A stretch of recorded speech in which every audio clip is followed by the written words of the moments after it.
Hello, today before we focus on the subject of this video, which is a problem that's culminated in a few other problems, we're going to fix a few rust patches on the vehicle, including this bit on the door, and then also the bottom of the passenger side door. We're going to repair this whole bit. So we're going to take it off and have a closer look at it. So I found out that, yeah, actually doing more digging, a lot of this door was filler. Like, as you can see, the whole top corner is filler, so we need to do more than I thought. Right, before we talk about the problem, we're going to tackle this door right here. It's the passenger's side door.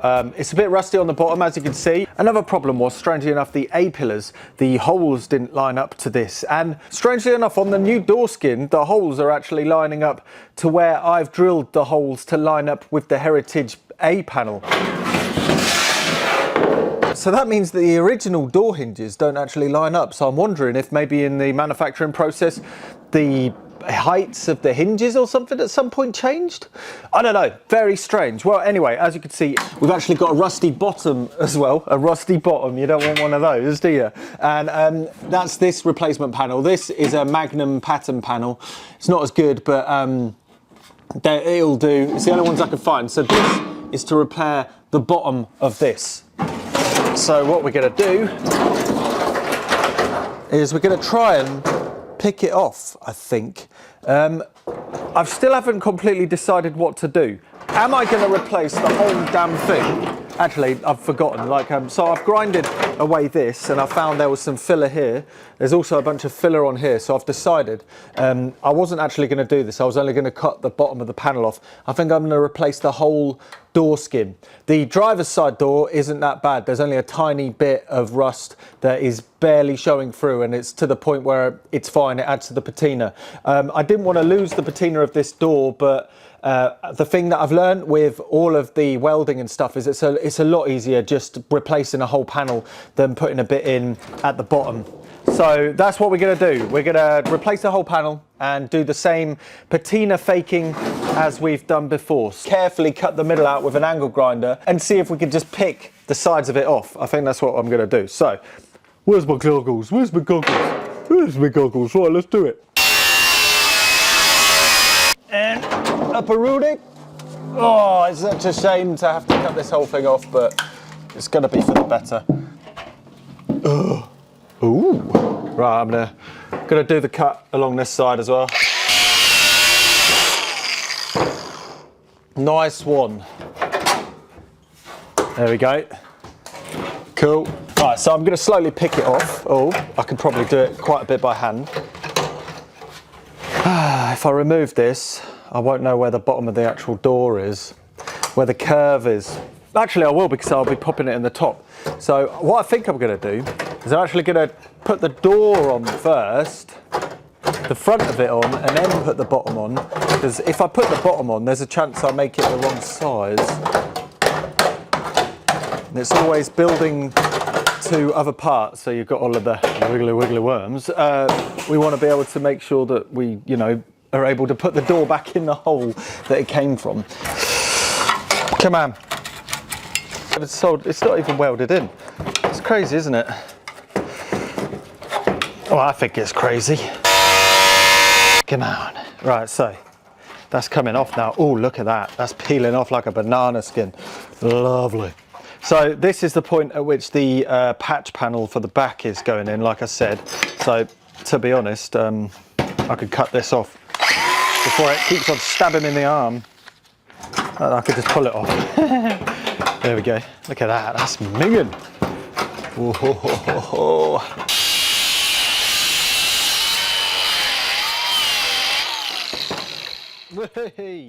Oh dear.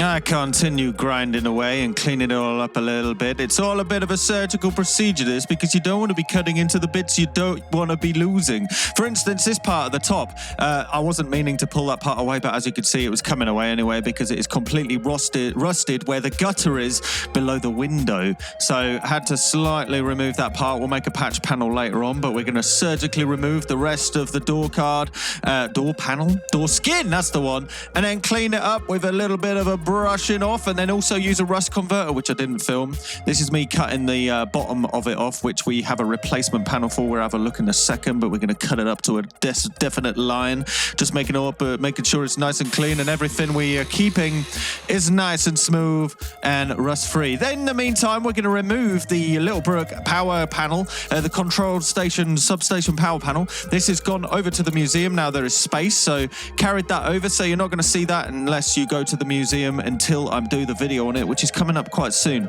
Anyway, this is the repair panel for the top bit where you saw where it all just came apart in my hands. I didn't completely grind it down because this isn't going to be visible. It's neat, but it's just not 100% grinded to a smooth, perfect finish.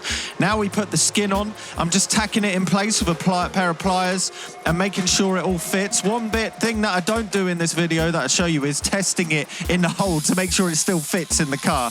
And this is me adjusting the Magnum panel at the bottom because it is a pattern panel, so it requires a little bit of creativity to make it match up nicely, but after a bit of whacking, it starts working. And there we go. And this is at this point, I wish I got aluminium door skins. You could get aluminium ones. If I got aluminium, I wouldn't have had to paint it. It would have just looked awesome like that. But I got the steel ones, and I wasn't really in the mood for having, you know, the rat rod surface rust kind of thing. So we whacked out the orange oxide or red oxide, gave it a paint of the almond green, and then did the same as the rest of the car, which is the Brooklyn Racing Green that Mike painted it in the 80s with a rattle cam. And then I did a bunch of weather into it, as you can see, just to make it match with the rest of the car. Then we pop in the hardware again. I needed to cut the holes a little bigger for this to fit, and we pop the lock on the back. This is the top rail for the windows. I bought a new rail. As you can see, there are holes that line up. Some of them are for water out, and some of them are for screw holes. But first, we're going to put the door in. As you can see, I have welded the hinge holes. I decided to do this because they were still slightly out. So I've welded them, and we're going to figure out exactly where they need to go and then drill the holes and then bolt in the hinges. I think that worked out for the best for this situation. And as you can see, it's closing. It's making me want to put a new door skin on the driver's side as well, just because it means that I can whack it into place a bit more. And this fits a lot better than the other side, so I might do that. Anyway, we're going to put the window back in. It's a little bit of a faff. Once you get in line, there's about 4 screws that connect down into the gutter, and then that's done. As you can see, there's now some captive nuts to be able to put the wing mirror onto the door, and then bish bosh bash, Colonel Mustache. Yes, it is true, as the title suggests. I may have made a mistake and the engine has to come out again. Well, it doesn't have to come out again, but it's coming out again because I'll explain it. I'll explain it all. But basically what has happened is there's one mistake that I've made. I'm not completely sure where or how or what it is. It might not even be my mistake. It might be something else that has cascaded down, and through my actions of trying to solve this problem has made many other boo-boos happen. So yeah, let's talk about it. So the issue that I've had from the start of this is that it's just been getting too hot. It's been running hot even when idling, running slowly. No matter what you do, it's at risk of boiling over. This could be down to a lot of problems, and I've tried all the obvious things, i.e. messing around with the fuel mixture. The thinking is if it's running too lean, then there's not enough fuel going in that sort of acts like a coolant, well, it's gonna get really hot. Also, the timing. If you get the timing slightly out, if it's too retarded, then it will overheat as well. However, this problem occurs even if we slightly richen the fuel mixture or adjust the timing beyond what the timing light suggests. This the other week took me down quite a few rabbit holes. You'll notice that this and this look different, and this has actually amplified the problem, but I'll explain why as we pull the engine out. Also, extremely embarrassingly, this is the first time it's ever happened, but I managed to snap a head bolt. I've done this quite a few times and I've never done this. This happened before I started an hour on the side of a road. Somebody was talking to me, and yeah, I don't know about anybody else, but the second I'm observed, my hands turn into mush. When I'm not being watched, I am so dexterous, so my hands feel so graceful. I can do things quite quickly, I think, in my mind. Second anybody looks at me, I turn into an absolute, I don't know, blithering idiot. They were talking in my ear hole, I was politely nodding along, but really I was just focusing on this, and somehow I have no idea what happened. It felt like it was well under talk, but it actually snapped. It was at this point I politely asked the person if I could be left alone to focus, to which they understood, however, a couple of minutes too late, but what are you going to do? With all of this, I've been been putting things off, taking things off, fiddling around, and the paintwork I've scratched up a little bit in the panic of it all. So I'm just not really pleased with how it's looking now. It's looking a bit skanky. So I'm just going to pull it, because if you remember in the video before, we've got a quick release on the gear linkage, we've got captive nuts, we've got a nicely arranged cable loom. I've done everything with the removal of the engine hole in mind. And I think I do mention in that video the fact that it would be easier just to remove the engine to do any engine work anyway. So I will show you that hypothesis right now. Also, to rub salt in the wounds, I think I do know what the problem is. And as I was editing the actual initial engine build video, I think I saw the problem. And even when I built the engine, I did wake up in the middle of the night one night thinking, did I remove that thing? So let's find out what that is in a second. Anyway, before we talk about what's wrong, because there is actually quite a few things that have gone wrong, we'll take the engine out and have a look. First, let's remove it from everything that's connected to the car. We've got the oil pressure gauge hose that connects over to the gauge. We've got the fuel line, so we get the fuel line in connected from it. What else do we have? We've got the throttle linkage and we've got the choke. 2.5mm Allen key. Oh, I'm gonna have to snip that up a bit. And we've got for the choke an 8mm spanner. I think one of the biggest time sinks of doing something like this is remembering all of the sizes. Once you know all the sizes, it should be a walk in the park. We've got the clutch cylinder. We can either take the hose off or just take the whole cylinder off. I'm gonna take the whole cylinder off, I think. 2nd 16th spanner on this bad boy. Booty a bold and plump it somewhere out of the way. And ultimately unplug the cable loom. So we've got the alternator plug. Come on. We've got the alternator plug, that comes out. We've got the white and purple, which classically goes to the oil pressure switch, but we don't actually have an oil pressure light on this. We've got an oil pressure gauge, it's before the oil pressure light. We're gonna unplug the starter motor. I'm gonna write this down as I go so I don't need to look at the schematic. We've got white and black for the coil. We've got solid white for the positive of the coil. Then we just got to unbolt the power strap and the brown wires from the starter motor, but I'm going to unplug the battery first. There we go, that's that unplugged. That should be everything from the top off of the engine. Now we just need to go to the side and the bottom. Actually first I'm going to change into my overalls before I get told off for making a mess of another pair of jeans. Oh, you can't use that with an impact? No way, sorry, no, don't do that. I know, I'm not using the right one. Well, it's going to enrage some folks, but we need to remove the hub. We just need to remove the hub. We don't actually need to take the brakes off. We don't need to bleed the brakes. We just need to remove the hub so we can get the drive shaft out of the engine. Going to use a ball joint fork because I just don't like the hammery idea. That's off with the steering rack. Didn't quite get that, but I put the nut back on to get a bit more surface area on the top of the stud, and it has fallen away. Now I'm going to try and do this. Am I going to get out without... Oh no. I think I'm going to have to remove the bottom one as well. Try not to damage the brake line. It's out.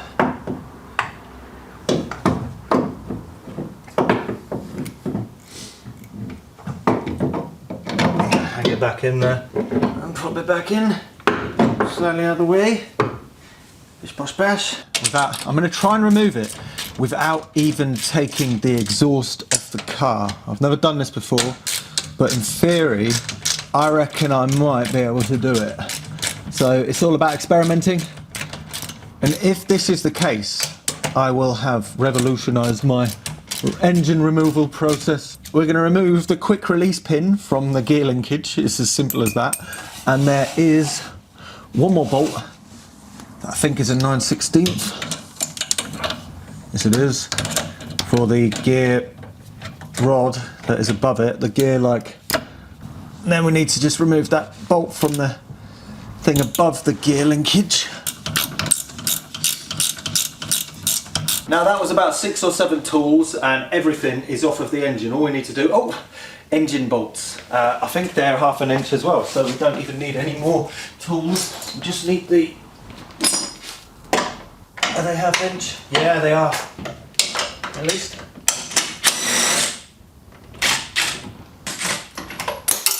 There we go. Oh, it's been about 23 minutes It's been about 23 minutes since I've started so far. I want to see if I can get it done before the half-hour mark. Come on.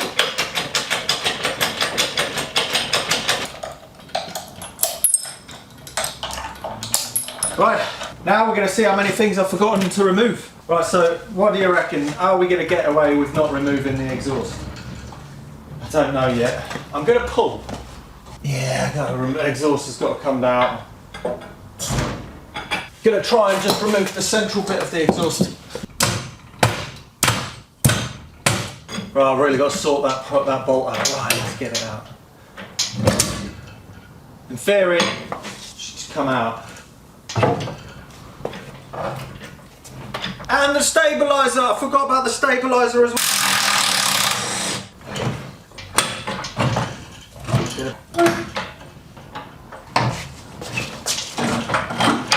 That turned into a hoo-ha. I think if I need to do that, I'm going to write it all down backwards. The saddest thing about all of this is it's only been in the car for about a week and it's already blooming minging. Ooh, my heart. So basically, to cut a long story short, one thing that I tried to try and figure out why it was overheating was I put the radiator from my orange Mini on here, and it made a little bit of a difference. It slowed it down slightly, so that pointed towards that might be a contributing factor.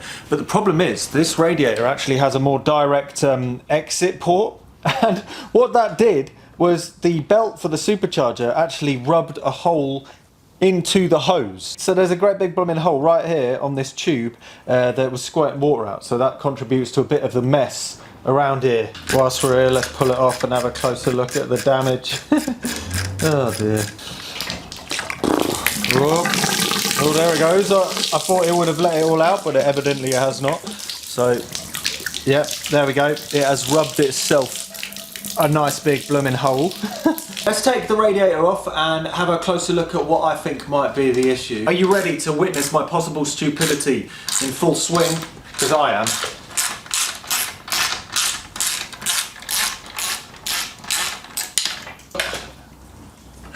Off we go. Lovely. Oh.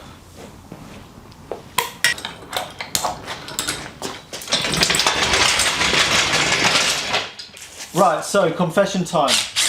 What do I think the problem is? Well, okay. So I was editing the engine video yesterday and I noticed in this shot right here something that you guys saw but I didn't see because it was facing away from the camera, and that is the fact that there is a bit of plastic film on the bottom of the decompression plate, and I am almost 100% certain I didn't take that off.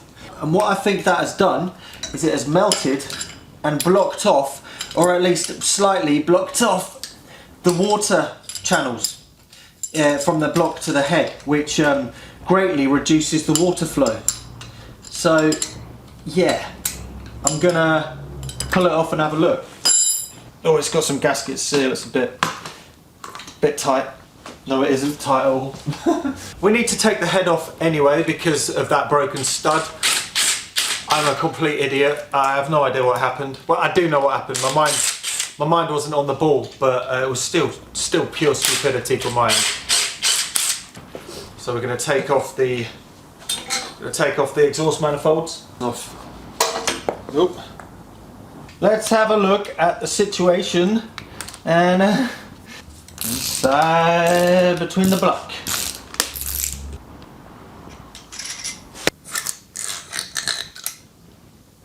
Oh yeah, definitely. Oh, what an absolute idiot. Look at this. Got all this weird plastic stuff that's over the channels. Oh my god. What an absolute douche. What a dingbat. What an utter bleeding plonker. Oh my giddy aunts. How did you manage that, Sam? How did you manage that? Okay, I mean, it might not be the whole story, but it definitely is a contributor. Oh, I'm a plonker. Oh well, it's not the end of the world, but I still am.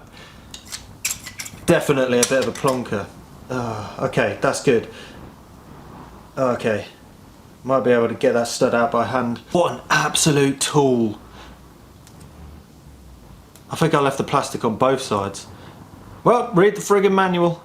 It says right there to read the manual. Just before I took the block off, I did run it a little bit richer than usual just to see if it was the mixture and my AFR gauge was out. So there is a little bit of richer deposits, but oh, for God's sake, what an idiot.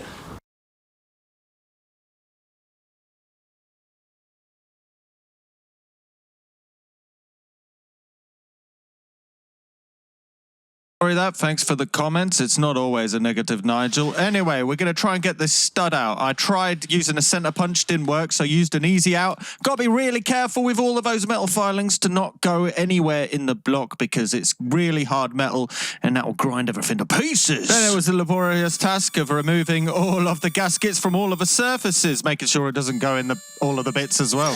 Oh dear. Well, hopefully that was the problem solved. If that wasn't the problem, then what the fudge is the problem? I guess we should just find out. The water pump works. I've tested that. Yeah, I'm just going to assume that the waterways were blocked. As you saw at the start, the waterways, especially the ones at the back, they were pretty covered up. So I'm hoping it was that, which stops it getting up to the head, of course, but you never know. Let's find out. I have a couple more things we're going to look at, but we won't until we get the head back on. So let's get it back on. Waterhole, waterhole, waterhole, waterhole, waterhole, waterhole, waterhole, waterhole, waterhole, waterhole, waterhole, waterhole, waterhole, oil hole. As you can tell, there is a lot of water holes. So I've just blown through all of this. Just pop it on and, well, it needed to be done anyway. As far as big problems go, this was a pretty trivial one. It hasn't junked the engine yet. Anyway, so yeah, what's the learning from this is read the Word document that comes with things. Always read the manual, which I'm never going to learn. I'm never going to read the manual, even though as many times as I tell myself, I'm just not going to do it. Because it does say in there, remove plastic film from decompression plate. I read that after, and it was just before I started the engine. I was like, oh, shall I just do it anyway? Because it was a 50-50 chance that I didn't do it, so I may as well find out if I did it. And I know there's some worriers out there being like, oh, there's probably plastic. Stop living your life in worry and get on with things. I've gone for a completely different radiator yet again. Yeah, I had to buy one. I realised that I cheaped out on the other one. It's a 4-core, but that means it's actually wider and not as efficient as the actual 2-cores.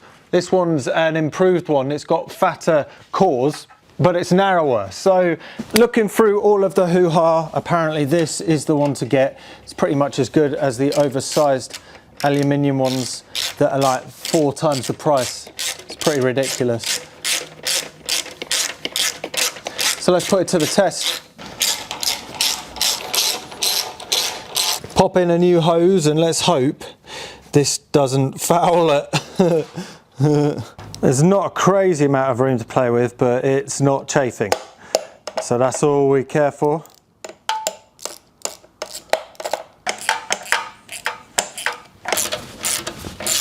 Get the top hose back on. I nearly completely forgot. I actually got an electronic fan kit. I went for the one that was developed by Mini Spares because I have got a fan bracket from another fan and it really doesn't work with the fan. The fan actually covers a lot of the airflow. Apparently the one that's been developed by Mini Spares covers the airflow to a minimum. So it's built for minis, so let's just hope. So I'm gonna try and see how it goes. It's not cheap. That was the one thing. And as you know, a lot of this stuff is like, oh, you know, since I'm doing it, I might as well give it a go. It's only, what is it? It's only 50 quid more. That is me all the time now. It's horrendous. In through the bolts. Okay, that fits pretty well. Nice. There is a cheaper electric fan option. I've seen it on eBay. If you search up mini electric fan, it comes with the radiator and it's got an electric fan built on it. But I've seen on forums apparently it's not very good. So I went on this because I didn't want to keep on going around in circles. It was about 50, 60 pounds more, and I just, like I said, you know. But this enclosure part for the temperature sender is a really neat little package, and it fits quite neatly. Yeah, it's just, I'm in deep. I may as well just keep on digging, you know. So I'm going to leave the wiring until later because I'm actually going to figure that out when it's in the car. I'm going to try and keep all the wires on the engine so it's all enclosed so I can still take it apart. but I didn't know exactly where to put it until it's in the car. There's people who are going to be saying, remove it from the bottom of the car, it's quicker and easier. I disagree. It's a lot quicker if you've got an engine hoist nearly all the time to remove the engine out of the top. If you haven't got an engine hoist, then yes, definitely take it out the bottom. And also, maybe more modern minis that have like brake servos and stuff, it might make sense. But for this mini, it makes sense to take it out the top. There's hardly anything going on. Even if it had a standard carburetor, you could just leave the carburetor and the exhaust manifold installed and lift it out the top. If you lift it out the bottom, you've got to take the carb out. You've got to remove all of the bolts. You've got to bleed the brake. It's a right old faff. And even if you wanted to take the engine off the subframe, what was the point? This is what British Leyland did. They took it out the top to replace the engines. If it worked for them, it works for us. We're at the same starting point as the Austin 7 video. You can hear the fan is going. I have set it up so it runs after the fact, so it cools down a bit, but I might change that. Still subject to change. So let's bolt this GoPro in and go for a little bit of a drive, shall we? It's running. It's now doing nice on the temperature, which is good news. Because yeah, good temperature, good oil pressure, all that stuff. I've driven this already, so I haven't hooked up the fuel pressure gauge, but we should have stuff going. So let's just take it for a spin. Hello, how you doing?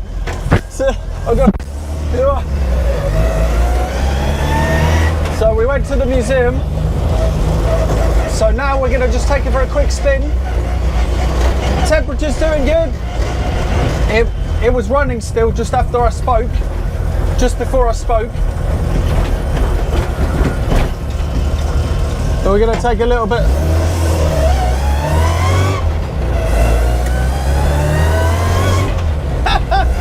It sounds so good. Like, the exhaust isn't that loud. You've got the straight cut drop gears, and then you've got a hint of the supercharger, which doesn't really pick up until you're pushing it. Especially in the lower revs, you get to about 3,000, you're pushing hard, you hear it go, you'll hear it, and you'll hear it soon enough. Right, so. There might be quite a bit of traffic first because it is rush hour right now. Basically, it suggests to run the piston rings in. You're going up a hill, you've got a reasonably long hill, you're going a bit of a lower gear than usual, and just foot on the floor and let it just get up to speed. And it really pushes, which creates a lot of compression that forces the piston rings to really work for their dinner. I know I brushed over a lot of the things to make it roadworthy. I did have to do all of it in a bit of a rush, but I have working wiper motors, I have working washer fluid. Where's the washer fluid? Well, I did have working washer fluid. Oh, there it is. Hey, it's going all over the place, but it's working. Lovely. Wing mirrors, all of the lights are working, the brakes have been bled and are solid as they'll ever be. Soundproofing and carpet, because I removed the carpet in the end, makes me even more happy. It's so loud in here, it's amazing. That's the thing, like carpet in a car. When did that, why?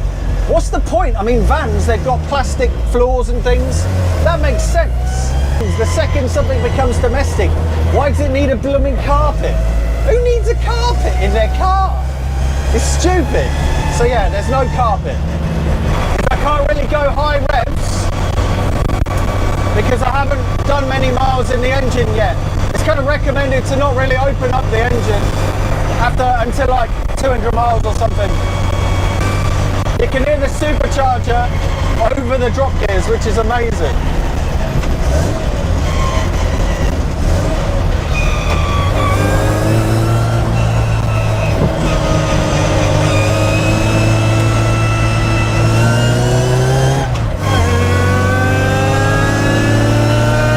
That was like low revving, so that's what you're supposed to do. You're supposed to kind of up hills to really like bed in the rings apparently, but that gave me a feeling, because like this is obviously a 998. We're looking at about 90 horsepower, the most expensive overdone 90 horsepower, or maybe even slightly less you'll ever see.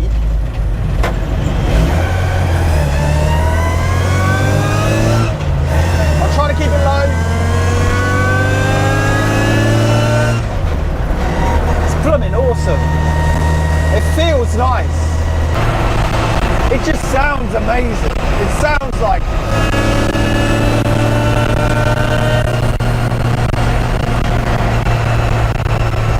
That sound I could get used to. That is worth it for that.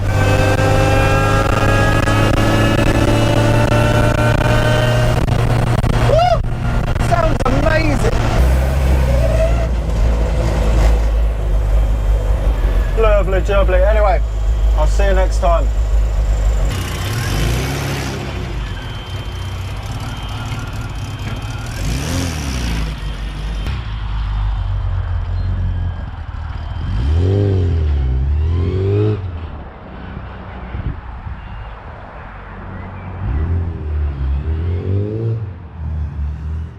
So yeah, it's well on its way to being a good running car. The next step is to contact Stuart over at VMAX Kart to try and get it booked in for a rolling road session, because the supercharger I found needs a little bit more of experience for the tuning rather than the naturally aspirated with Webers, which I was able to do. This one's a little bit, it seems to be all over the place for me. It's not running too rich, which is fine, so it's not suffering from ball wash. It's not running too lean that it's running too hot. It's running in the middle, but it could be a little bit better. If anything, the idler jets that have been supplied are possibly a little bit too on the rich side, and the primary jets are possibly too on the lean side, but like he says, you know, it's always different for every single car, so it's good to go over there. I have a bunch of jets and I was chopping and changing, but they're nowhere near in the ballpark of the ones that are in the Weber at the minute, so it's better just to save my money, not get any more jets, and go over to him and let his experience do the talking. Also, the distributor I have chosen, the advance curve, I think is not correct for the supercharger.